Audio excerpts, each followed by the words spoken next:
Hi everybody, today we're going to talk about bones of the pelvic girdle, and in addition to that we're going to talk about bones of the leg and bones of the foot. So just a little bit of background information on bones of the pelvic girdle. So the pelvis, we can refer to them as hip bones, and the pelvis is composed of, we're going to call them two coxal bones, two hip bones, and then you also have an extension of vertebral bones called the sacrum and the coccyx.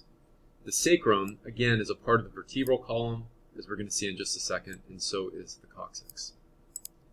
Just consider that the total weight of the upper body does rest on the pelvis, and for that reason the pelvic bones have to be really strong. And then another function of the pelvis is to protect several internal organs, including reproductive organs, the urinary bladder, and parts of the large intestine. All right, let's take a look at the structure of the pelvis. So we've got the pelvis here. You can see the pelvis. It's actually a fusion of several different bones, and those bones are called the ilium. This would be the ilium. And partway through down here, the ilium, during embryonic development, fuses with the ischium. You can see that the ischium is this lower part of the pelvis, and the ilium is the upper part of the pelvis. Collectively, we would refer to the ilium and the ischium as a coxal bone. And you can see that there's a coxal bone on one side of the pelvis, and then there's also a coxal bone on the other side of the pelvis. They meet in what's called the pubic symphysis right up front. On the posterior side of the pelvis, you can see that the ilium and the iliac crest is this part right up here, they meet at the sacrum and the coccyx. So remember, the sacrum and coccyx from the previous slide, they're extensions of the vertebral column of vertebrae. You can see that they look like vertebrae, where this would be the body of the vertebrae, and this would be an intervertebral disc. But that intervertebral disc, which is made out of cartilage, it gets ossified in the sacrum and the coccyx during embryonic development and early childhood development. So this is a fusion of a whole bunch of different bones, which collectively now are just referred to as the sacrum and the coccyx. A couple of landmarks here. So the coccyx is your tailbone. You can feel your tailbone. You can feel the coccyx. Likewise, you can feel the iliac crest. This is what you would probably refer to as your hip.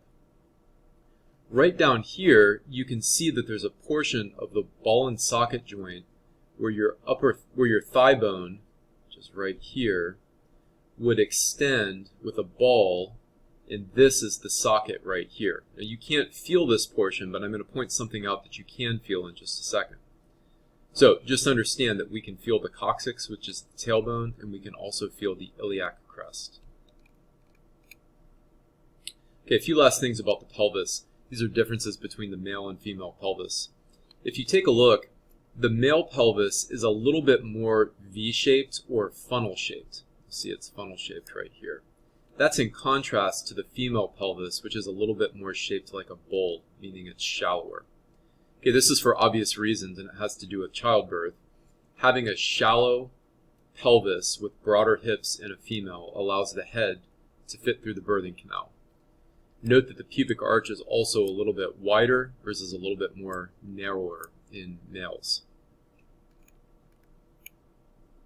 All right, taking a look at the bones of the lower limb. So again, this would be the iliac crest, which is a portion of the hip and the coxal bones. You can feel this. You can also feel the pubic symphysis down here. This is also another bone that you can feel right here. So this bone right here is the femur, and you can see that the femur extends with a ball to fit into the socket right here of the hip. This right here you can feel. If you take your hand and you feel along your hip, below your hip bone, about 6 inches, you'll be able to feel that bone, and I'll point that out again in just another second.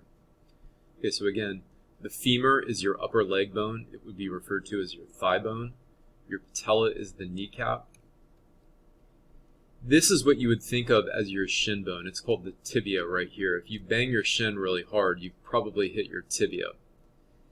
This right here is buried by a bunch of muscle. The fibula is buried by a bunch of muscle on the lateral side of your lower leg. And then down here at the bottom, we've got the bones of the foot, which are called tarsal bones. They're your ankle bones. The bones of the foot are the metatarsal bones, and then the digits are called phalanges. Those would be your toes. All right, taking a look at the femur. This is a front view of the femur. And if we were to rotate this 180 degrees and spin this around, this is a posterior view of that same femur bone right here. So it's the same bone, just rotated 180 degrees. All right, you can see this neck that extends to a ball right here. That ball would fit into the socket of the hip joint. If we take a look at this feature right here called the greater trochanter, the greater trochanter is the feature that you can feel on your upper thigh bone. Taking a look right down here, you can see that the patella, again, which is a triangle-shaped bone that is your kneecap, it fits into what's called the patellar surface right here. You have what are called lateral and medial epicondyles and condyles. Moving on to bones of the lower leg. This is your tibia, which again is your major shin bone. I remember my bed growing up, it had a metal frame, and when I would go around my bed, sometimes I would kind of whack my shin on that metal frame. I was hitting my tibia, and I remember how painful that can be. Okay, so again, the tibia is the shin bone. The tibia is more medial. So see how in this picture right here, the tibia is medial. The fibula, you can barely see it here, but the fibula would be lateral. So again, medial, lateral. The fibula, again, it's lateral, meaning away from the midline. It's lateral to the tibia. And the function of the fibula is to stabilize the ankle. You can see right down here that the fibula extends more distally away from your pelvis. Okay, you can feel this right here on the lateral side of your ankle. It's the bulgy thing that sticks out in your ankle on the lateral side. The medial thing that sticks out in your ankle is this right here, and you can feel that as well. All right, thinking about the foot. First of all, the word phalange means digit, and you've got digits both in your hands and your feet. So phalanges are digits. In this case, we're talking about the toes, which are right up here.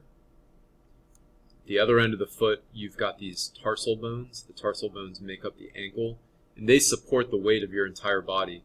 So just like the pelvis supports the weight of your upper body, the tarsal bones, they support the weight of your entire body because it's all being transferred down through the femur and then ultimately through the tibia onto this spot right here. Okay, your tibia would rest right here, okay, and it supports the weight of the body. All right, we've also got metatarsals.